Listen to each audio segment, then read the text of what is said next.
It's pretty much that season again where every single YouTuber is making their video of what is the best business model to start in 2024. And everyone, of course, is swearing by their own business model as being the best. And while I like the concept of that type of video, I want to do it a little bit different. So instead of covering the business models that I think you should do, I'm actually going to cover the ones that I think you should steer clear from in 2024. And I'm also not going to be talking about and listing off a bunch of business models that I've never actually even done. I'm only going to be talking about the different models and hustles that I've actually done and have experience in so I can talk about them. So if you want to avoid just spinning your wheels and going into 2024 with zero direction, and you also don't want to burn a lot of time or cash, make sure that you pay attention to this video to set yourself up and have some direction going into 2024. So the first opportunity that I would avoid is your generic marketing agency. And I'm not saying all agencies are bad, but I'm talking about the ones that have been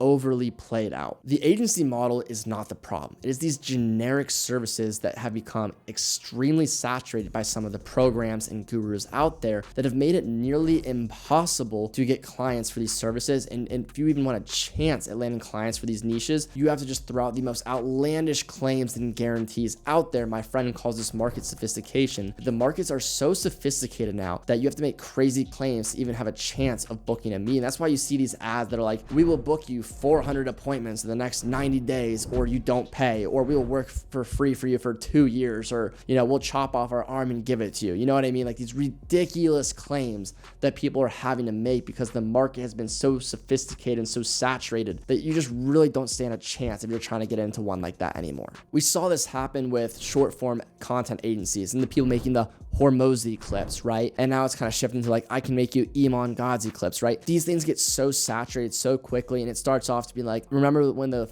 original claim was like, I can make you like, I don't know, like a month of content in just like 2 hours a month, or you don't pay and stuff like that. And then it got really saturated, and like, it's just, we don't need more short form content agencies now. We don't. And the problem that happens is, again, a ton of people rush into this market. Most of them suck at it. And I don't mean that to be disrespectful, but I mean, the value is not itself just in editing. It's in being able to help your client with storytelling, with ideation. And so if you are just an editor, if all you can do is make nice looking edits, that's not enough, and you're not going to succeed in this short form content space. So you need to be able to differentiate yourself. And you're going to see a recurring theme throughout this video of you actually have to be at the top of your skill set in order to succeed. Now, the other problem with the generic agency model right now is there's more emphasis and there's more hype around signing clients than delivering results for clients. And so you see these people that are constantly trying to sell new clients, and in the meantime, they're not focused on fulfilling for those clients and actually providing an exceptional service. And so then they're not able to retain their clients, and they're in a constant rat race still of signing a client, losing a client, signing a client, losing a client. And so they never actually make that much money. They're always having to put out fires. They're always stressed, and they're ultimately not running a real business or providing any value. The only people that I have seen succeed in the agency space are people that focus purely on client results, and they don't even need to do any selling. They have clients flocking to them, waiting to be, allowed to work with them because, one, they're so good at what they do. They are top at their skill set. And so they have client results, lined up. They can show you results after results after results. And so people want to work with them, and they have customer lifetime value. Now, I don't remember the exact formula that it was, but at one point I was really into this, how like actual math affects business. And there was this formula that basically calculated business growth. And the number one factor that can determine a business's growth is by having low churn. Everything else is not as impactful at growing a business as lowering churn. So every single agency owner that I know that is super, super successful, they purely focus on retaining clients and making more out of the clients they have, rather than just trying to go sell a million clients, not care about lifetime value, and not deliver results. So the second business model that I would avoid in 2024 is reselling. This is actually the first thing that I did in high school. And it's not that it's a bad business model, but it's relatively low margin, and it's not something that's really worth it, I think, now with all the opportunities that are available online. Basically, what I used to do is I would go into sneaker stores on drop days, and I would try to buy as many as I would and, make my margin. And in order to make a substantial amount of money with reselling is you need to do extreme volume, because your margin might might only be like 10%. And so even if you were doing $100,000 a month, which you also need to have either the cash or credit available to buy that much in inventory, your margin is very, very low. And so it's similar with Amazon, like your margin is very low. So you have to have super high amounts of volume to actually make a decent amount of money. And so it's just something that I would steer clear from, because I think there's better alternatives that you can focus on online that require less capital up front and will give you a better shot at making more money long term as well when it comes to transition into more leveraged models. You're also a little bit out of control here. You cannot control the fluctuations in prices and things like that. And so I like to be, completely accountable and responsible for myself. And so I want to control as many variables as I can. So that way, whether I'm doing well or I'm doing horribly, everything is on me. The third business model that I would avoid is similar. It is drop shipping. Again, it is horrible margins. And I know you can have decent margins with like TikTok organic drop shipping now. There's TikTok shop, and I get it. But I can tell you, I know virtually no one that actually makes good money drop shipping. Like similar, they'll show $100K in a month screenshot and it's like $10,000 profit, like at best. Like the margins are pretty terrible, and it's also a horrible business to start as your first business because there's actually so many moving parts and skills that you need to know to be good at it. You need to understand product research. You need to be able to build a high converting Shopify store. You either need to know how to run ads or make high converting TikTok content. There's logistics. You have to negotiate with your suppliers. You need to know copywriting. So there's all these skills that you need to know that if you're a beginner trying to get into this, you're going to get overwhelmed. You're not going to be good at all these different things. You're better off trying to get really good at one skill. So dropshipping is not a good thing to start in because you're more than likely going to fail and lose money and waste precious time trying to actually make money. And so I tried dropshipping as my first way of making money online in 2019. And this was before TikTok organic. So I was doing it with Facebook ads. And exactly like I said, I thought I found these products that people were telling me were winners, but I didn't know how to write,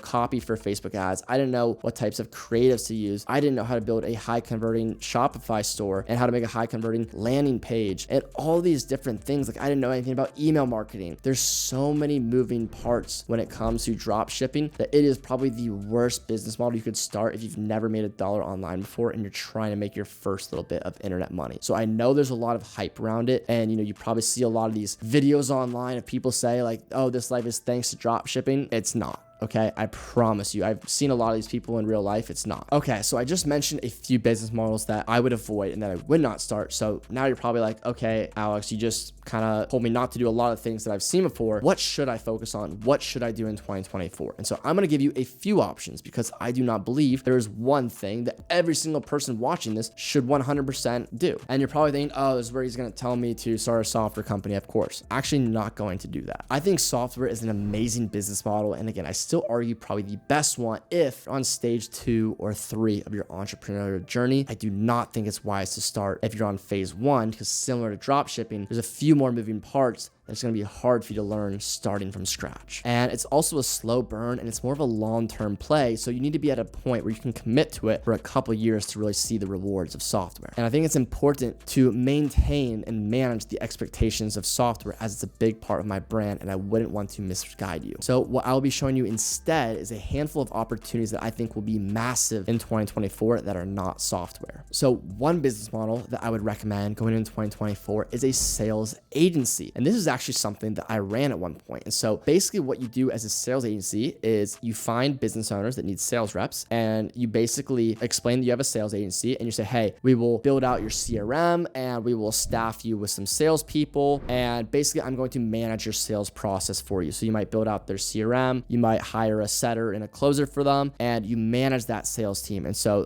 say we'll do this all for just 15% commission. I'll manage everything. And you tell your sales team, hey, you all are going to get 10% and I'm going to get 5%. And so this is something that I ran at one point and it's very, very profitable, especially if you can land a client that has like a business that's growing quickly, like whether it's an agency, a coaching business, info business, and you basically just manage their entire sales process. It can be very lucrative because you're getting a percentage of the growth that you are building for people. And because of this, it also makes it an easy sell because again, you are just getting a percentage of the extra money that you're making them. And so it's an easy sell and you can charge up front as well. You can say, hey, it's $5,000 up front for me to build out your CRM and all these different things and whatnot. But for the most part, you're making your money on the growth, building for them and taking a percentage of that, making it a very lucrative business model. And I have a few friends doing this right now that are absolutely killing it and making a lot of money with their sales agencies. Number 2 for business models that I would recommend is being able to build custom GPTs. And this kind of plays into like the whole AI automation thing, which is very quickly becoming saturated. But I believe if you can become one of the best people at building custom GPTs and really learning about the different AIs out there, so not just OpenAI, but look into some of the other ones too, right? Because OpenAI is all the hype, but there's some other ones out there as well that people are leveraging. Really, cement yourself as an authority in the AI and automation space and find one type of business that you can get really good at automating workflows for. And so this could be like, you could be the go-to guy for chiropractors or dentists or agencies. I would try to go for one niche. I wouldn't go broad and say, hey, I can do automations for anyone. I would try to be the go-to guy for automations for a specific niche. And I think it's a very valuable business. And I especially think for almost like, again, chiropractors and restaurants and these businesses that are, kind of stereotypically less tech enabled. I think if you can be the person that brings tech into those businesses to help them run either more profitably, save time, etc., I think you can make a lot of money doing this. And again, I think it's not super saturated yet, but it's starting to get close. And so the third business model that I'm going to recommend is becoming a no-code developer, specifically learning how to build on bubble.io because it's the best no-code builder. We're in a world where everyone is a visionary and everyone has these cool and shiny ideas, but there's not a lot of technical people in the background that can actually go and bring these ideas to life. And especially like with the rise of AI, no one is really thinking about learning how to build on no-code tools. Everyone is kind of flocking to AI. And so I think no-code is kind of like the hidden gem that people can learn and really take a big advantage of being an early adopter and first mover in 2024. And I think there's a lot of different opportunities here. You can reach out to creators and basically do research on their audience and be like, hey, I will build a software for you that I think your audience will use, and I'm going to charge you $3,000 to $5,000 up front, and then we'll do like a 20-80 split, and I'll be your technical partner. Or you could just be a freelancer and you could have like a kind of like a standardized product that you sell. Like you could make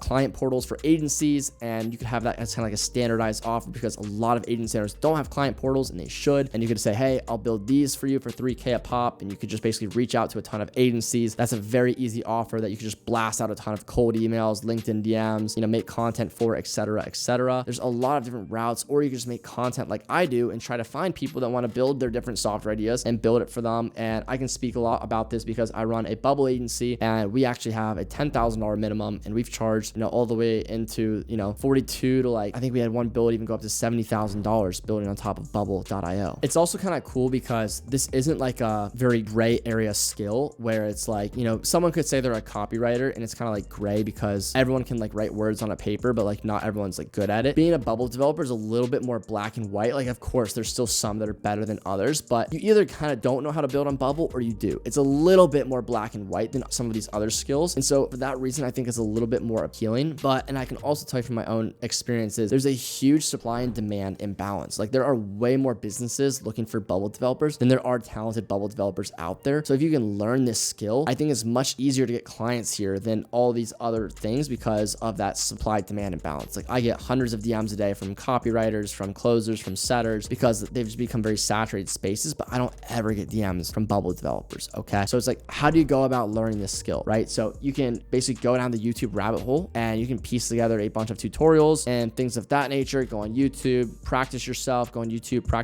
things like that. There's also academies out there where you can learn how to build on Bubble, or we have a Bubble bootcamp where it's 12 sessions that are recorded or live, depending on when you're seeing this, that you can learn how to build on Bubble. The last 2 weeks, we actually built an application together. So if you want to learn how to build on Bubble through our bootcamp, I'll put the link in the description for you to check out as well. And honestly, one of my favorite parts about learning how to build on Bubble is the different options that it gives you after, because obviously selling your time for money is only scalable for, so long it's, a certain amount, right? And so you freelance on Bubble for a little bit, and then after that, it's like you could transition into a Bubble agency, or you could go build your own software idea and not have to hire a Bubble developer. You could run a venture studio where, you build ideas for like less cash and maybe a little bit of equity. You could partner with creators, kind of like I mentioned earlier. So I feel like it gives you a lot more avenues and it gives you a lot of leverage when you know this skill, because not a lot of people have it right now. I feel like this is kind of like what dropshipping was in 2016, 2017. Like, not many people were doing it. And so that's why I'm really bullish on learning how to build on Bubble. And if I was starting starting over from zero, it is probably a skill that I would learn. And so those are some of the business models that I would personally avoid at the beginning of this video. And then the last couple are the ones that I personally think are great ideas to start in 2024. And again, if you do want to choose learn how to build on bubble.io, I think it's a great skill. Then I'll put the link in the description to check out our no code bootcamp, because we're going to be adding some of these other skills into it as well. You can learn how to do custom GPTs, learn these other no code platforms as well. So the link will be in the description for that. And besides that, if you like my content, I would appreciate if you like and comment on this video, subscribe to my channel, and send this to a friend that you think could benefit from this. And outside of that, I'll catch you guys in the next video.